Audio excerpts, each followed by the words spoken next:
Welcome to Canyons Church. My name is Caleb. Thank you so much for tuning in today. Today we're in part 3 of Parenting in the 21st Century. This has been a fantastic series, and I'm so glad you're here for this. Another thing coming up is Fifth Sunday Food Drive. This is just a great opportunity for us to be for LCV. So bring your donation items on Sundays or Tuesdays. It's just a really good way for us to give back. Lastly, but not least, is our mission here at Canyons, and that is to lead people into a growing relationship with Jesus Christ. So now if you're feeling a little disconnected because you haven't been able to be here on Sundays, reach out to us. Reach out to us on Facebook or Instagram. We would love to talk to you and help in any way that we can. Now I'm going to turn it over to Andrew for part 3 of Parenting in the 21st Century.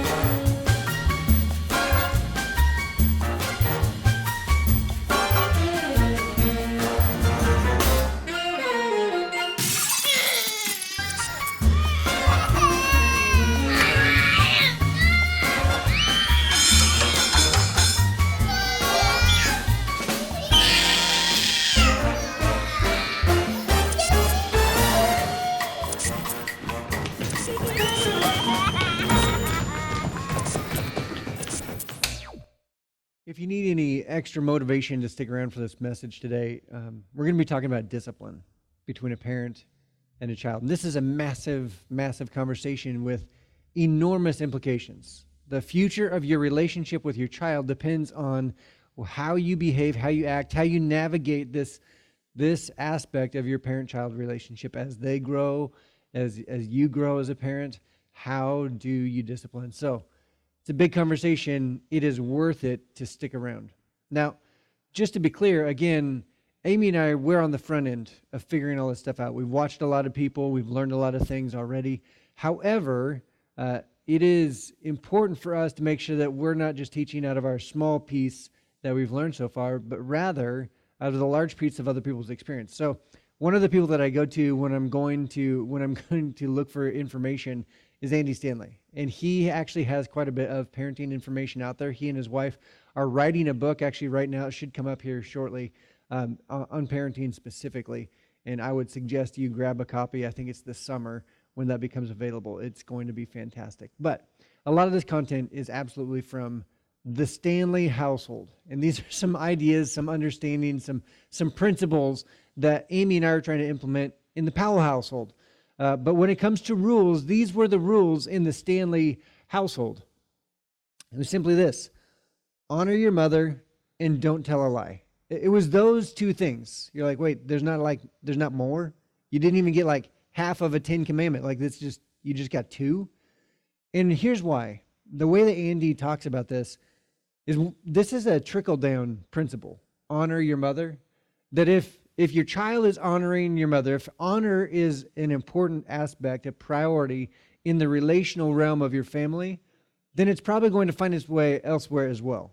It's going to be, the child's going to honor their father. The child is going to honor their teachers or their coaches or whatever, the other people in their life as well. So honor your mother. That's number one. The second one, don't tell a lie. And this is really important. Huge. It's critical. I mean, obviously, it's one of 2 rules that they had in their household. And the reason why this is one of 2 is because lying breaks the relationship. Lying breaks the relationship.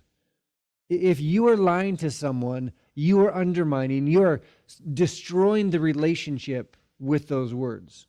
So if the relationship is the priority, then we have to protect the relationship. And if lying is actually undermining and destroying the relationship, if it's breaking the relationship, then that's got to be a rule. That's got to be something that has to be dealt with. Now, Andy and Sandra, they used to tell their children early on, and their kids are all fully grown. 2 of the 3 are already married. And early on, they used to tell their kids this all the time. They used to say, the worst thing that you can do is tell a lie. The worst thing you could do is tell a lie. They had that on repeat. So one of these times, Andy's actually driving down the road, and his oldest son, Andrew, is actually in the back seat. And Andrew is thinking really hard. Andrew's actually the one that's not married yet. He's a comedian. He's in the back seat of the car, and he's thinking so hard, like, about something, and Andy's not really sure what he's thinking about. And finally, Andrew says, "Hey, Dad, I think I figured something else worse than lying. I think I figured it out. There's something worse than lying." And Andy's like, "Well, okay, let's hear it. What you got?" And he said, "Well, worshiping the devil." And Andy was like, "Okay, well, it looks like we will add a third rule. Honor your mom, don't lie, don't worship the devil. We're going to make sure that one gets in there." Now, we are in part 3 of parenting in the 21st century. This is really, like I said at the very beginning, this is a huge, massive conversation that we are having right now. And the reason being, it's too important not to have this conversation. So we've gone through a little bit in previous weeks. We've talked about really parenting as a whole, and last week specifically about behavior, that our behavior as parents are what determines whether whether our children are going to want to be like us, whether they like us, and whether they want to become like us. Like whether they want to spend time with us later on is all determined. The amount of respect that they have for us, that's all determined by our behaviors. Now, kind of the big, broad picture as far as where these behaviors come from, we look to Scripture. Now, often we look to Scripture for the picture of, like, okay, is there an example of how to parent? Is there an example of a perfect family in Scripture? And honestly, there's not. There's not a perfect example of family. All the families that are listed in Scripture are just as messed up as yours, maybe even more so. So we actually look to the teachings of the New Testament authors that have these concepts, these principles, these ideas that aren't necessarily specific to parenting, but they're broader concepts that absolutely can be applied and should be applied within the parenting relationship. But the first big idea starts with Jesus' one command that he talks to us about, and he teaches us that we should love others as Jesus loved us. That we should love others as Jesus loved us. This should be the priority. This should be the underlying foundation for all behavior and all relationships that we have, right? To love others as Jesus loved us. But this is really broad. I mean, this is huge. So it's really a good thing that Paul came along and actually gave us a few handles to actually grip and hold on to when it comes to this Jesus brand of love, what it actually looks like on a daily, in real life scenarios. So you can call them the love handles. They're a little bit different than the ones I'm developing, but we call them love handles. So the love handles actually is what we're looking at through the series that Paul gives us. And we started off last week, 1 Corinthians chapter 13, verse 4. We got 3 words in. That's as far as we got. Love is patient. We love to just run past this when we're reading it because we're not patient. But this is a really great understanding that love starts with patience. And as parenting, this has to be one of the qualities, one of the key characteristics that we try to implement in our lives. Now, I'm not going to rehash what we did last week, what we talked about last week. You can go back and listen to that or watch that if you like. We're going to keep on moving forward this week with love is kind. Love is kind. Now, this word kind often, it's probably one of the most misunderstood or misfelt words that we use. Because we think, when you hear the word kind, we think quiet, meek, mild. We think weak, honestly. You don't like to say that, like kindness is weakness, but that's often within our society, that's kind of what we deem as kindness. It's weakness. It's showing somebody else, whatever. So I want to make a point here, though, that kindness is strength, not weakness. In fact, unkindness is weakness. And the reason being, when you are unkind, you've actually lost self-control. When you're unkind to someone, you are releasing your inner thoughts or feelings towards someone else, right? You're being unkind to them. And if you are out of control, control is power, power is strength. If you have lost that power, that strength to be under control, under self-control, to be able to hold your tongue, then that's actually a weakness. So unkindness is weakness. Kindness is a decision to be strong. Actually, we're gonna define it this way. Kindness is loaning someone your strength rather than reminding them of their weakness. Loaning someone your strength rather than reminding them of their weakness. What does this look like? What does this look like in your parenting relationship with your children? Are you constantly undermining their weakness. You're reminding them of like, hey, you're bringing up their past failures. Let me just give you a heads up. Your kids, they have a pretty good memory on their failures. It's not like they have to be reminded how many times they failed. Those ones sting. Those ones stick out to them pretty easily, right? So as parents, are we reminding them of their failures, or are we actually standing in the midst when they are weak? Are we loaning them our strength? Are we doing something for them that they can't do yet on their own? The example here is actually from God, that God did something for us on behalf of us when we couldn't do it on our own. The weight of parents' words for a child are so incredibly heavy. And when we try to recall those failures, it just weighs them down. You can almost see it. You can see the weight land on their shoulders, land on their heart when you remind them of their past failures. So moms, you have to remember, your words weigh 100 pounds on your child. Fathers, the way that this works, your words weigh 500 pounds. I don't know why, but that's the way that it seems like we're wired. That our Father's words rest heavily on our hearts. One of the examples that I have when I was younger, a little bit younger at least, I was in Bible college. It was my freshman year, so I just graduated high school, went straight to Bible college, and I was coming back for Christmas break. So first semester was over, coming back home with a big group of people.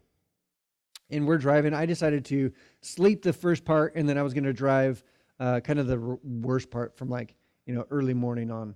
And so I'm driving, and it's about 2 a.m, something like that.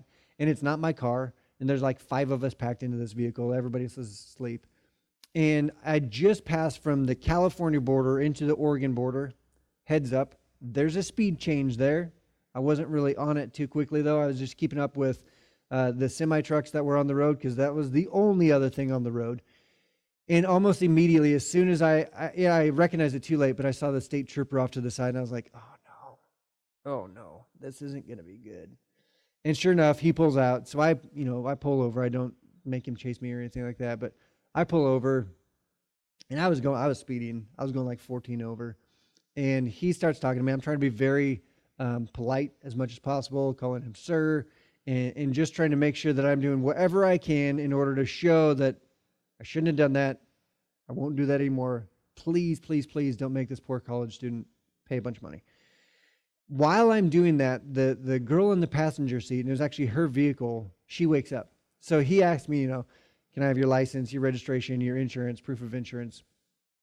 And I get my wallet out, and I give him my license, and then I kind of looked at her like, hey, do you have your other stuff? And I'm talking to the officer, to the trooper, and she pulls out this book, and in it is her information, right? So we hand it to him, and he goes, well, your registration is expired, and so is your insurance. And she actually starts to argue with him about this. And I am sitting in the driver's seat in between. She's kind of leaning over the center console. I'm going, this is not good for me. You are arguing, but I'm the one that's going to end up paying because of this. And so I'm trying to get her to calm down a little bit. And he starts to get agitated. He says, well, honestly, I could haul you guys to the closest hotel, drop you off, and impound your vehicle. Would you rather have that? And I was like, no, stop. Right, so we go through this whole thing. Eventually, everybody calms down. She actually tries to argue with him that she'd just gotten pulled over a couple of weeks ago, and the officer never said anything about this. I'm like, that's not a good argument. That's not going to help us out. That's not going to benefit us that you were driving poorly before. That's not anyway. I left with a fine. That's what happened, and so I drive home. I'm home. It's 3:30 in the morning. I was supposed to tell my parents that I had arrived and gotten back home. So I wake them up. There, it's in the dark. I didn't turn the light on. My dad, of course, says, well, how was the drive? And I said, funny you say that, not ideal. I did get a speeding ticket. I wasn't really paying attention. I'd just gone from the California speed limit to the Oregon speed limit, and I didn't slow down really a whole lot. So we got pulled over, and I got a ticket I got to figure out. And my parents did this incredible thing. They sided with me, and their response was this: oh no, this is not good for us. It wasn't a you thing. It was like, oh no. And then they shifted though. I guess you're going to have to figure out how to pay that. Right?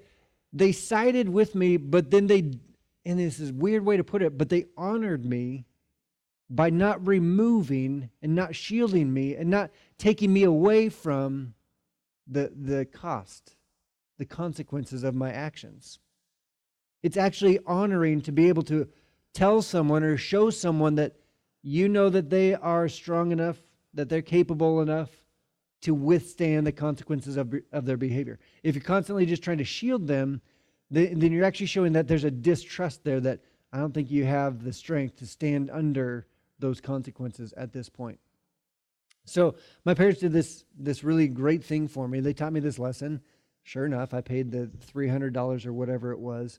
That was my only traffic fine so far, and I hope that's my last one. It was not enjoyable to just pay money for no reason and not get anything fun or good after it.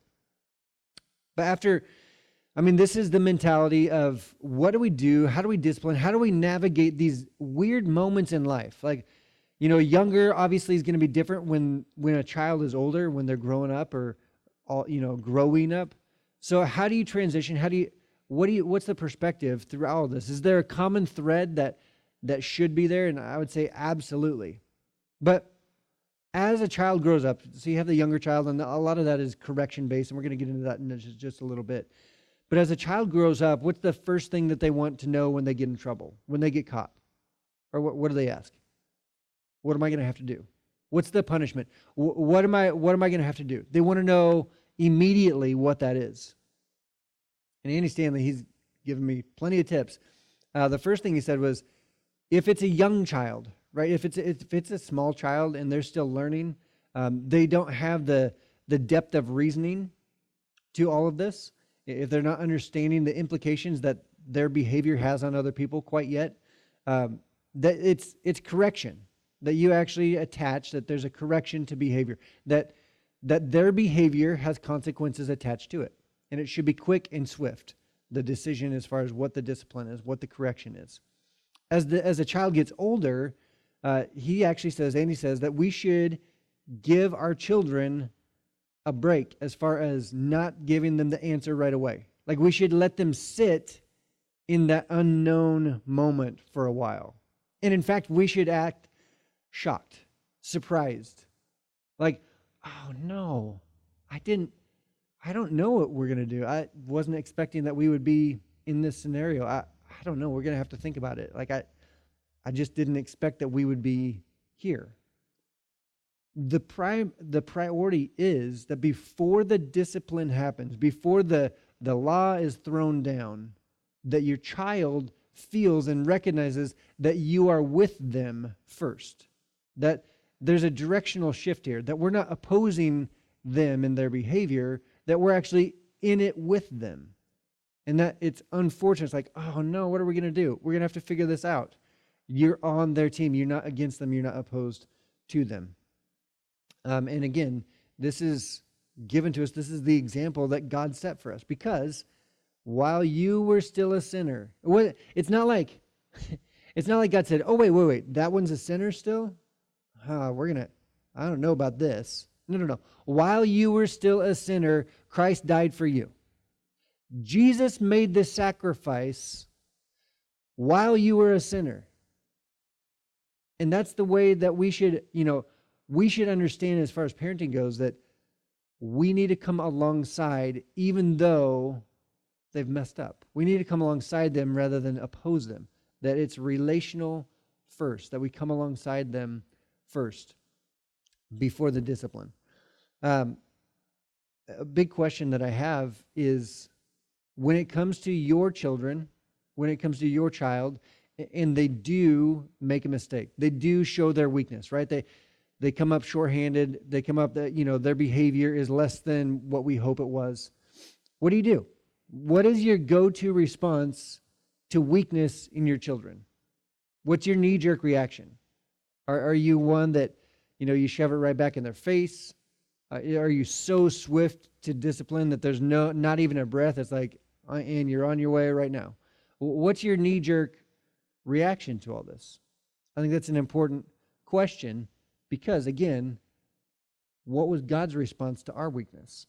And if that's the example, if God is God the Father, what's the example that he sets? That he prioritizes relationship before punishment, right? He actually moves in our direction. It's amazing and how subtle that is, and yet how how big of a deal that feels like on the receiving end. Now, continuing on, this is Paul's writing again. And he says in 1 Corinthians 13, verse 4, love does not envy, it does not boast, it is not proud. Love does not envy, it does not boast, and it is not proud. Ultimately, that love allows the other to shine.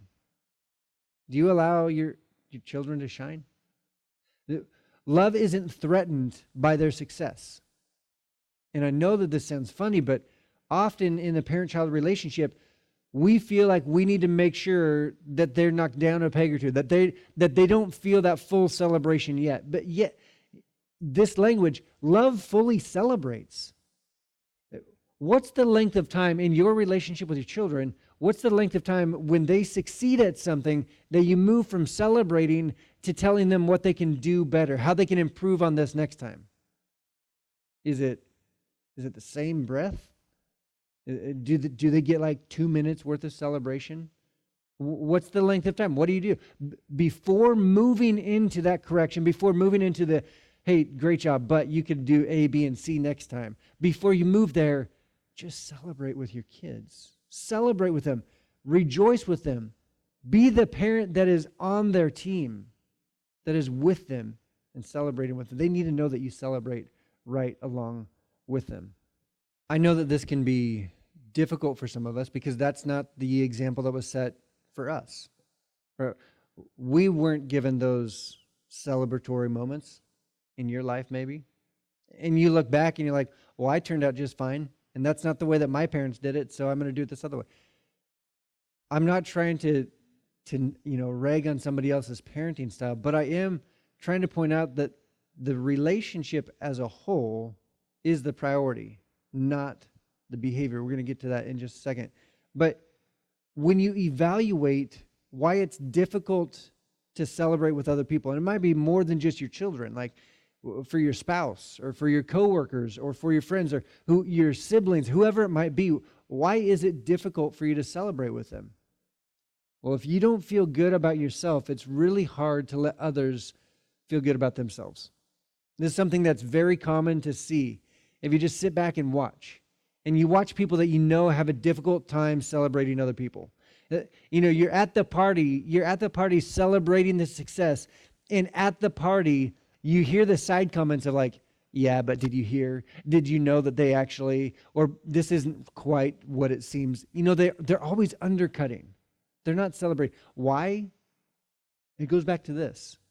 If someone doesn't really feel that great about themselves, it's going to be really hard for them to let other people around them feel good about themselves. There's another piece, and I'm going to say this, and I know that it's going to fall on deaf ears. You're not going to want to pick this one up. You're not going to want, you're just like, yeah, I'm just going to let that one float right on by. But I'm going to encourage you, and this is for me too. Like I'm speaking just to myself as much as I am to you. There is so much value in what I'm about to say next, as far as protecting the relationship that you have with your child. There's no place for sarcasm between a parent and a child. There's no place for it. There's no space for it. Healthy parent-child relationships don't have this as one of the key regular components of it.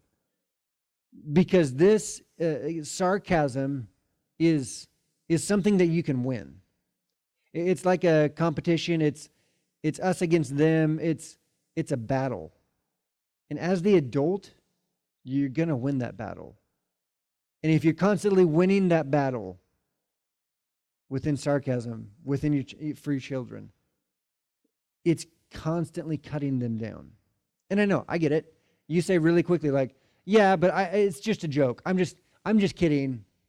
I promise you this, the damage to the relationship, the pain that those statements cause, even if it's in jest, even if it's just joking, your apology will never arrive in time to remove the damage and the pain that those statements cause.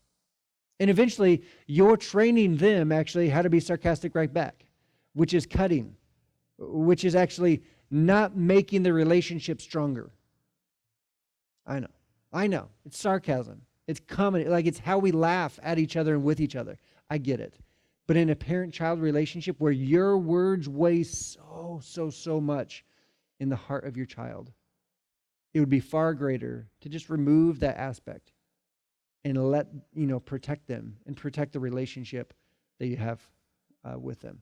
Now, moving on before we feel much worse. 1 Corinthians chapter 13, verse 5, Paul says, love does not dishonor others, right? This is one of the big two. The Andy, one of their rules, honor mom. Love does not dishonor others. And this, if I could get you to just remember one thing in this whole entire conversation, if you could walk away and remember this one thing, this is the big idea. This is what I hope that you walk away with. It's that honor is superior to obedience. Honor is superior to obedience. You see, obedience is exhausting, right? If you're constantly trying to catch your child, to catch your children, and make sure that they're obeying, it's their behavior, that they have to obey every single time, that they have to be perfect as far as their actions go.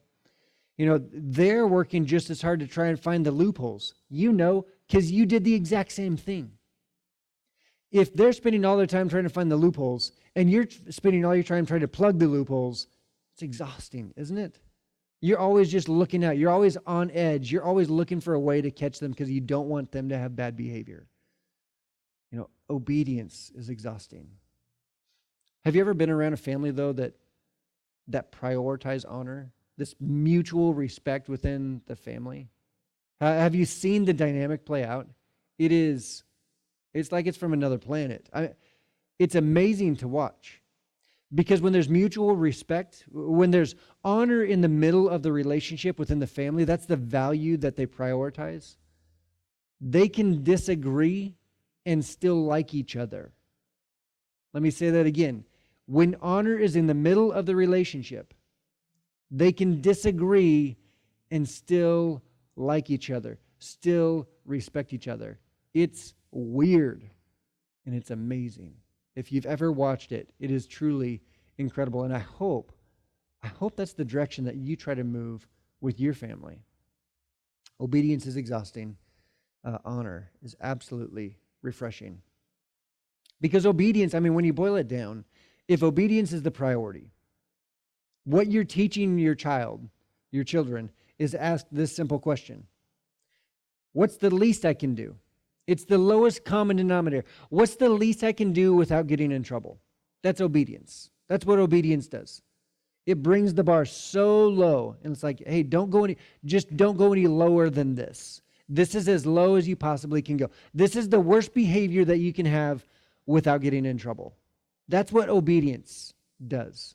That's why it's not a good system. That's not why it's not a good priority or value within the family. Rather, honor changes all of this, right? Honor strikes at the heart of self-centeredness. Honor, it changes the whole entire conversation as a whole. And this is where we're headed in this whole entire parenting conversation. That we shouldn't be parenting toward obedience and perfect obedience, but rather we should be parenting in the direction to prioritize honor within the family unit. Paul, he writes this letter to some Christians in Rome. And he says, be devoted to one another in love. Honor one another above yourselves. The honor is actually, this is how it strikes at the heart of self-centeredness. Honor puts other people first. You can't put other people first and still be self-centered. When you're prioritizing someone else, it's the opposite. That is the counteraction of self-centeredness. It's the opposite pull. It's the opposite power. So when we're honoring other people, we're putting other people first. When this is the culture of your family, It changes the entire dynamic. Right? That's why when you honor your mom, there's not a lot of rules that have to go along with that, because it changes the parameters as far as what the expectation is, because it attaches something rather than black and white, did I break the rule or not? It moves more towards the relationship aspect of the priority is protection of the relationship. The priority is that there's something attached to this relationally, not just behaviorally. So as parents, we need to honor, as far as honor goes, we should model this, we should teach it, we should expect it, we should celebrate this type of behavior. With Luke, he's 4 years old, so we're starting to get into the fun stages of like the comprehension, the understanding. It's starting to get there. And something that I've been doing lately is before Amy gets home from work, we want to make sure that the house is cleaned for her, because this is a way that we can honor Amy. I don't say, Luke, mom's on her way home. We got to clean up quick or she's going to be upset. That's not what I say. I say, Luke, let's do something nice for mom. Let's pick up the house so it looks really nice for her when she gets home. That when you honor, you're doing something for someone, right? It's not a behavior, it's not a mark to hit, it's a directional shift relationally. And now it's fun because Luke will ask, I use the Find My Friends app for Amy and I so we can see where each other are. And I can tell when she leaves work. And Luke wants to know too. He's like, show me the map. Where's mom? We gotta get this done so it's clean for her when she gets home. And he's excited about doing this. He actually will ask me. I'll be working and he's like, hey Dad, is mom on her way home? We gotta get the house clean for her. It's super cute. It's awesome. I love that. I love that he's starting to put those pieces together. That honor is a priority. That is a value in our family. It's true within our marriages too. That we should be, when it comes to marriages, we should be in a submission competition. We've talked about this before in relationship conversations. We should be in a submission competition, that you are racing against the other person to see who can submit to the other person first, who can honor the other person first, who can prioritize the other person first, who will defer to the other person first. Every other relationship competition will lead to a winner and a loser. And I don't know if you figured this out quite yet, but if your spouse loses in a competition with you, do you really win? Just something to think about. Now, the rest of our time together, we're going to look at actually some very, the nuts and bolts of discipline, how this works, some very practical concepts and understandings.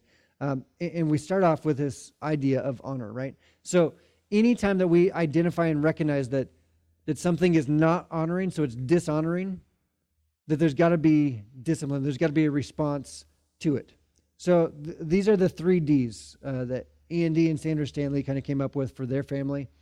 And I think that they're pretty accurate, right on. So we're going to implement them in our family, and you can as well if you'd like. But these are the 3 Ds of dishonoring: dishonesty, disrespect, and disobedience. And if we see these type of behaviors, there has to be discipline attached to them. Like these type of behaviors have to be dealt with. Now, I know that often it is the tension of a parent, and I'm learning this, the tension of a parent is the question, do I get up off the couch and address the situation, or do I ignore it? Can I just turn a blind eye and just pretend I didn't see that, pretend I didn't hear that? But if you want your household, if you want your children to grow up and be dishonest and disrespectful and disobedient, then yeah, just go ahead and ignore it. The reality is this, that ignoring dishonoring behavior is rewarding it.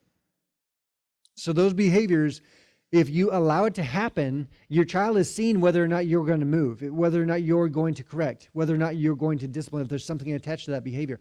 And the actual ignoring that behavior is rewarding. It's a way that you are actually rewarding that behavior, and we all know that what is rewarded is repeated. So if the dishonesty, the disrespect, the disobedience, if that's the type of children that you want to raise, then go ahead and just ignore those type of behaviors when you see them, when you hear them, and nature will take care of the rest. Like it'll take it from there, and you'll get that type of child. Now, for the rest of us, if that's not what you want, then we've got to do something about it. Because if dishonoring behavior breaks or undermines a relationship, what should the goal of your discipline be? Right? We have to get up off the couch. We have to do something about it. But it has to be within an intention. Like there's got to be a goal in mind when it comes to discipline. Because if it's simply punishment, if you're just trying to make this like you're just trying to deter further behavior, if that's the whole goal, like just don't do it again, that's as far as the goal goes, it really is just punishment. It's not discipline. Discipline is good for someone. Discipline allows someone to grow and develop and become better. Punishment rarely ever does. So the answer to that previous question, if dishonoring behavior breaks or undermines relationship, what should the goal of your discipline be? What should the goal of your discipline be? I mean, I'll give you a second. You can try to think about this, but I'll give you, if you come up with it, great. But let me give you the answer. Restoration of relationship. Restoration of the relationship. If it's breaking the relationship, then the discipline should actually be moving in the direction of restoring the relationship. So this is another way to put it. Discipline your children in the direction of relationship restoration. Discipline your children in the way of relationship restoration, because it's not about behavior modification that we're trying to do. It's not about a perfect child, perfectly well-mannered, behaved child. It's that they understand and prioritize relationship over their behavior. Right? Do you get that? So that's why it's so critically important. And if all that you're teaching them is, you just gotta do the thing that I tell you to do, behave, don't get caught. Right? If that's all that it is, you're going to raise kids that eventually become adults and just say this: I don't know why you're still upset. I said I was sorry. I said I was sorry, so you shouldn't be upset anymore. It's almost like we have this I don't know, understanding, or it's ridiculous really, but we feel like if we just say sorry, we should be able to go back in time to the point that we hurt or wounded someone and it created the damage in the relationship. And as long as we say sorry, we can start back over right there and just kind of ignore that it ever happened. It's not how real life works though, is it? And the more people that have this mentality, the worse off relationships get. Right? The worse off the whole world gets, because relationships matter. Relationships matter. Now, something that I think is incredibly valuable and important that I've learned, and this is actually, this isn't from the messages that Andy taught. This was from a podcast that I heard this from. And it brought to light the 4 stages of parenting. Because this is a difficult, how do you parent through the years? Obviously, we know that it's got to change, it's got to adjust, because our child is growing up, our children are adjusting. So we should be parenting to the level that they're at, but where are those levels and what do they look like?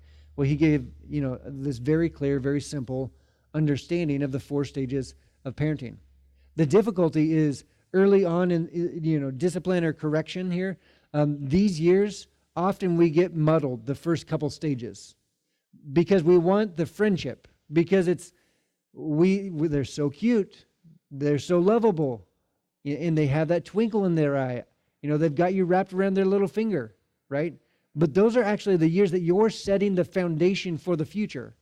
And if you get too far behind, eventually you'll get into these years and you'll start to try to implement the discipline. You'll try to start to implement the correction. But that ship has sailed.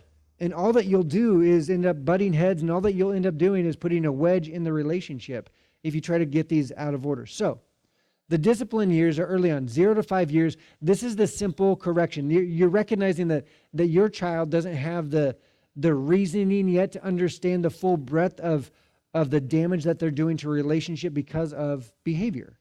There should be a consequence to those behaviors, but they don't understand the full grasp. They're not able to fully grasp the full concept of what's happening. So discipline years, we're just attaching that because of this behavior, there's something attached to it.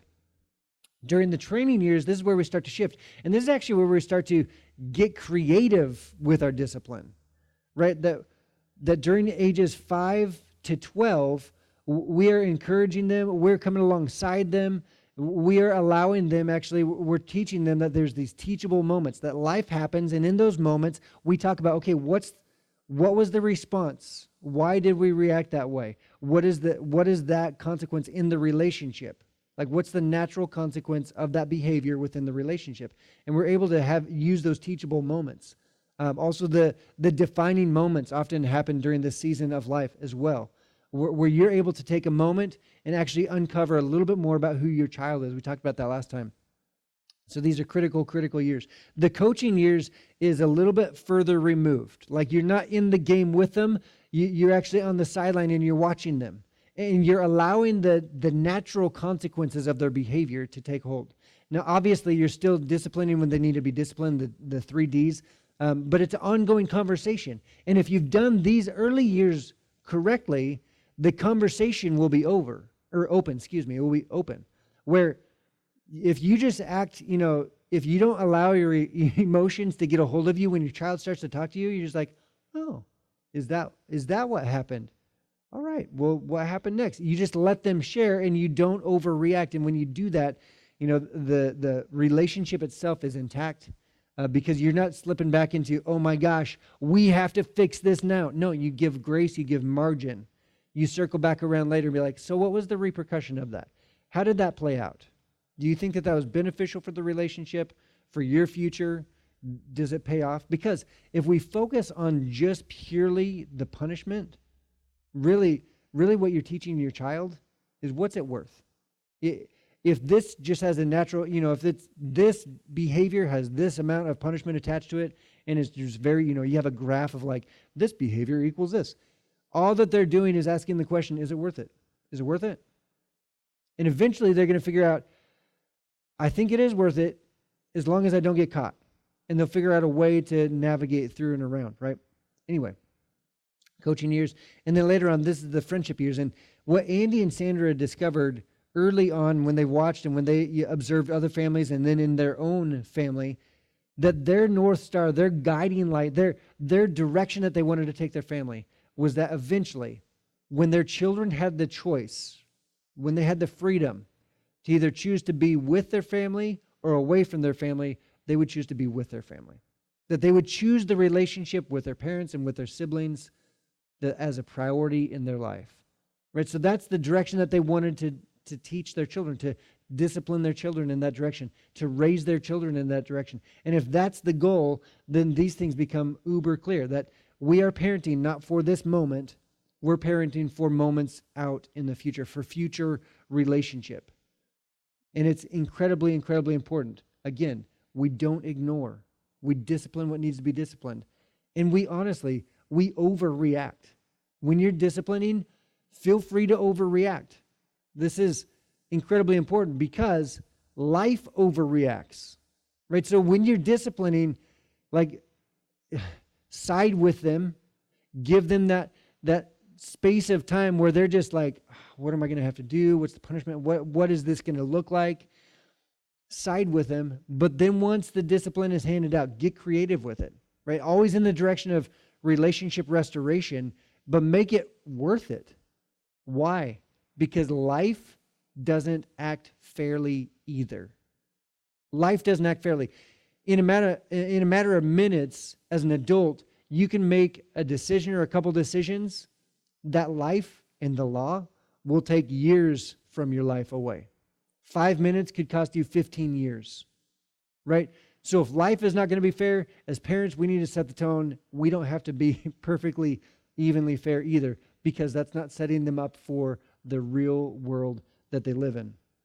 At the end of the day, perfect obedience does not equate to depth of relationship, right? At the heart of every transgression is a damaged relationship.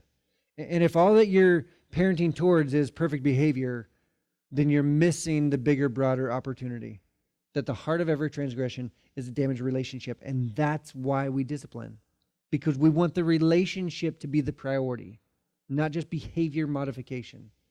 So it's incredibly important that as you come up with your own system, as far as parenting in your own household, one of the priorities should be that we tie rules to relationships, not behaviors. We tie the rules to the relationship, that the priority is the relationship, not the behavior. But that is the priority, relationships, not behavior, because behavior just leads to behavior modification. And once they're out of your house and they have freedom to do whatever they want, they will do whatever they want.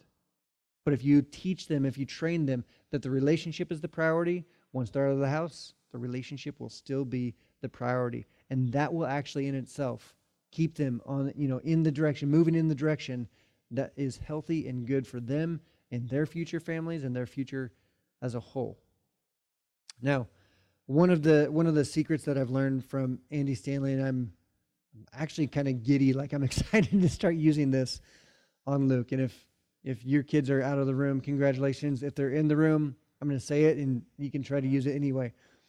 But there's these moments where if a child is caught off guard and they're caught, right? They've done some type of behavior, you confront them, they didn't expect it. Their knee-jerk reaction, and it's true of adults as well, is to lie, to get out of it. Like, it's so shocking. All they can feel is the emotion rising, and they just want to make the emotions go away, so they lie about their behavior. One of the secrets that Andy shared is, before you actually ask them the question, what happened, what did you do? He said, preempt that with, now I'm going to ask you a question, but before I do, I know that you're going to be tempted to lie when I ask it. But it's really, really important that you tell the truth when I ask you this question. And he says, simply by preempting it, simply by allowing them the moment of, okay, we're actually going to move into this conflict. We're going to move into this point of tension and giving them just a little bit of a space in there. You're allowing them the breath in order to move away from lying. You're giving them a chance. You're calling out the bluff ahead of time. You're like, don't do that ahead of time. And according to him, it was very, very effective, like 80 or 90%. Not sure how he quantified that, but very effective in their home. And like I said, I definitely will be using that with Luke. So that's a freebie. Take that one, put that in the back pocket. As we get to the actual apology, though, we're just about done today. But as we get to the actual apology, let's walk through this. Because relationship restoration should include and start with an apology. You've got to be able to grab a hold and own your piece. So just saying sorry, that doesn't cut it. In fact, you can say sorry in such a way that you're actually heaping on to the tension. Sorry that you got offended. Yep, you did use the word sorry, but you're putting more guilt on the other person that it's their fault that they got offended, right? You're putting all of the onus on them. So you don't just say sorry. You start with, I'm sorry. And as parents, we should be teaching our children to make eye contact. That, with Luke right now, we grab his little face and we hold it up and we say, okay, you need to apologize to mom and dad. Make sure that his eyes are on ours. Okay, say you're sorry. Why are you sorry? I'm sorry. Okay, that's good. That's a good start. What's the next? I'm sorry, right? Own the behavior. What is it? What is the behavior that actually damaged the relationship? What is the behavior that needs to be owned? What is your piece of the pie? Now, there's another part to an apology, and your kids are not going to enjoy this, but I think it's so critical and important. After you say, I'm sorry, and fill in the blank, whatever you did, that you finish the apology with, is there anything I can do to make it up to you? This is proactively seeking a way to address the damage in the relationship. This is relationship restoration. This is moving in that direction. And sometimes, as a parent, if you teach them this way, you're going to have to get creative. You're going to have to think about this for a little while beforehand. Have an idea in mind. One of the things that my parents did with me, and I use my parents as an illustration in parenting because they are incredible parents. I'll give you two illustrations of how my parents disciplined me appropriately for the age and stage that I was at that made the point that the relationship was the value. That I had done something wrong. I had placed something in the midst of the relationship that was detrimental to it, and I needed to address that. So both of these are actually about my middle sister, Sarah, and myself. We butted heads a bit. Not a lot, but if it was going to be someone, it was probably me and her. So I don't know how old I was at this point. I was not super old. I don't even know if I was in grade school yet. But the whole family was getting ready to go on a trip. And everyone, you know how it is in your household when you're getting ready for a trip. Everyone's kind of on edge. And me being the youngest, I decided to push some people over the edge. So we're getting ready, and we're getting packed up, getting everything, loaded up in the car. Everyone's trying to do their chores ahead of time, like, okay, what else do you have to get done before we go? And I had to relieve myself. I had to go to the bathroom. And I walk into the bathroom, and I see the kitty litter box. And it was my sister's responsibility. It was Sarah's responsibility to clean out the kitty litter, and it had not been done yet. So I don't know where my mind went. I don't know what I was thinking. But I thought, well, she's going to have to clean it out anyway. I might as well go to the bathroom in the kitty litter box. So I did, relieve myself in the box, and left, kept unpacking, and went out to the vehicle for our trip. Of course, my sister, by the time she gets to that, she figures out that something has gone horribly wrong. And she, of course, tells my parents. My parents come back and talk to me. And they're like, Andrew, did you really do that in the kitty litter box? I was like, yeah, I guess I did. So at that point, my consequence, of course, they're in a hurry. You know how difficult it is to parent when you're in a hurry? It's so difficult. But my parents paused. They said, Andrew, you need to apologize to your sister. You need to own what you did and apologize for that behavior. It's not appropriate. It's not okay. And then now, instead of her doing that, cleaning out the kitty litter box, you're going to have to clean it out. And we're going to wait for you. So that was my punishment right then. I don't even remember. There might have been something else attached to it, but I remember that moment and recognizing it wasn't that I was just doing something that I thought was going to be funny or I don't know what else. It was that behavior affected somebody else, and they had to attach, they had to connect those dots for me. Another moment, and again, I have no idea what I did. I was older. I think I was in high school at this point. I don't think I was able to drive yet, though. And Sarah and I, my sister and I, we got into a fight, an argument, and I'm sure that I said some things that I shouldn't have. And I did something to the relationship with my words. And my dad did this thing. He recognized that it wasn't enough just to say you're sorry, because saying you're sorry doesn't remove the damage done in the relationship. You have to move through the damage, through the wound to the other side and restore the relationship. And my dad taught me that, and he talked to me about this. And as he did, we drove to the flower shop. And then he had me spend my own money and buy a card and some flowers for my sister. And then I had to write an apology and then verbally give her an apology and give her these things that I paid for. Why? Because I'd done something detrimental to the relationship. And I needed to do something to acknowledge that I'd done that and then also move it in the direction of restoration. And I don't know what I thought was going to happen, but my sister kept those flowers in her room for a very long time. I'm pretty sure she even dried them out for a while. It was important. It was valuable. For her, it was recognizing and understanding that her brother cared about her and loved her, even though he said some things that he shouldn't have. Even though I was an idiot, even though I let my unkindness out in that moment. So, moving in the direction of restoration. This is always, the relationship restoration should always be the goal and the direction that your discipline moves. So, as a parent, this should be our question of the day. How do I discipline toward restoration? How do I discipline towards restoration? Like I said, get creative about it. It's not just about a punishment. It's about figuring out how to restore relationship, move back together again. Where's this model come from? It comes from God. Right? That God moved in our direction. That God recognized that our behavior actually wounded the relationship. And we weren't able to do anything about it. We couldn't do enough. So he sacrificed on our behalf when we didn't deserve it. And when it comes to our relationship with our children's behavior and figuring out and navigating discipline and through the years and how this shifts and adjusts, the priority is to exemplify the way that God loved us first, that he moved in our direction to restore the relationship. And when we discipline towards relationship restoration, your children and your relationship will be better off for it.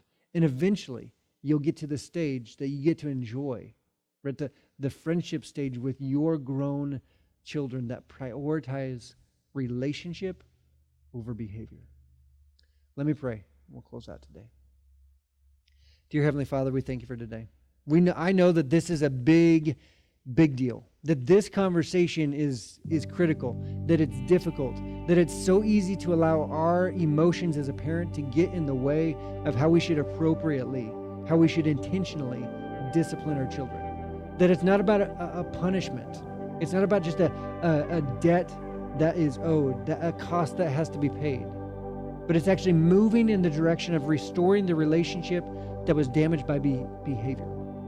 God, I pray that we as parents would utilize your wisdom that you impart to us, that you give us, in order for our children to learn this, to grasp a hold of this concept, this understanding, this idea that relationships are the priority, not behavior. So God, we love you. We thank you that you first loved us.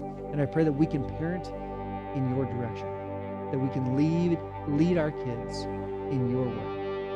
God, we love you and thank you for everything that you do for us. In your name we pray.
Christ who lives within me, Christ who lives within me. From beginning to the end, you deserve the glory, you deserve the glory. Yeah. It's no longer I who live, but Christ who lives within me, Christ who lives within me. From beginning to the end, you deserve the glory, you deserve the glory. You are God, you're the great I am. Come on, breath of life, I breathe you in. Even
Take this life and breathe on this heart that is now yours.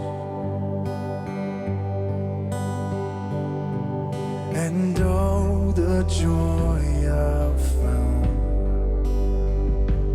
surrendering my crown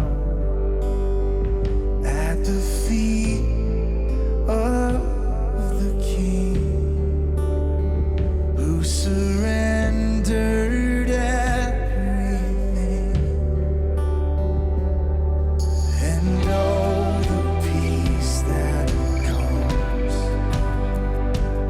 when I'm broken and undone by your unfailing grace.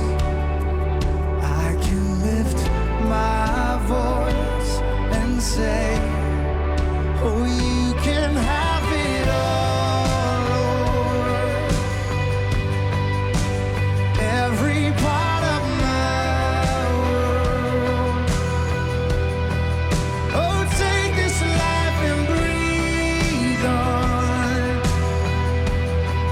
this heart that is now yours. Oh, we sing, you can have it all, Lord. Yes, you can. Every part of my world. Oh, take this life and breathe on this heart that is now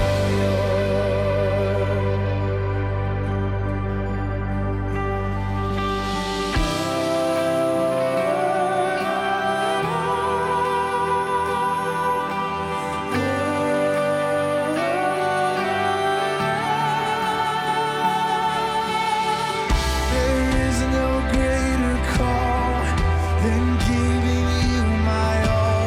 I lay it all down.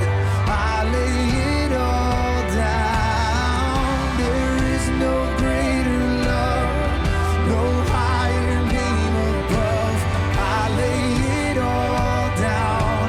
I lay it all down. There is no greater call than giving you my all. I lay it all down.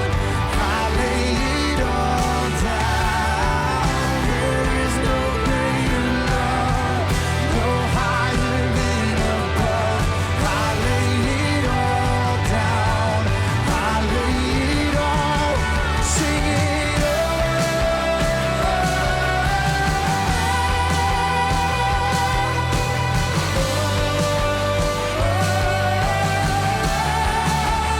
You can have it all, Lord.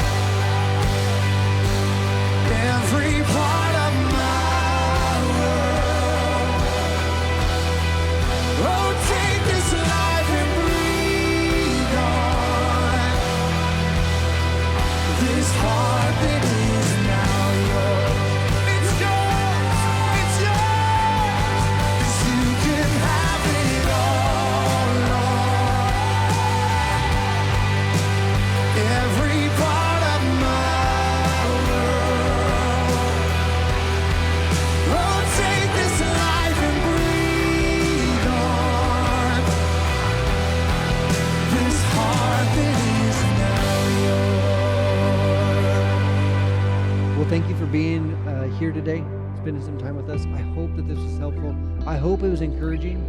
And like Caleb said before, just one more reminder, during this month we are doing a Fifth Sunday food drive. We would love for you to drop some food, some canned food, non-perishable food items off at church before the end of the month. We'll take it over St. Vincent de Paul Social Services and meet the needs of our community and be, one more way that we are for the LC Valley. Anyway, thanks for being here. I'll